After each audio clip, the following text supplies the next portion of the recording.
இப்போ பார்க்குறது ப்ரீமியமான pure Sungudi cotton saris. Checked border மாதிரி. இங்கே பாருங்கள், உங்களுக்கு பார்டர் வந்து அவ்வளோ அழகாக இருக்கும்.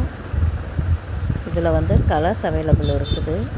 உங்களுக்கு செட் வைஸாக வேணும் அப்படின்னாலும், ஒரே கலர்லேயே செட்டாக எடுத்துக்கணும் அப்படின்னாலும் எங்ககிட்ட வாங்கிக்கலாம். வேணுங்கிறவங்க கீழே வாட்ஸ்அப் நம்பர் கொடுத்துருக்குறோம். அந்த நம்பருக்கு உங்கள் ஆர்டரை ப்ளேஸ் பண்ணிக்கலாம்.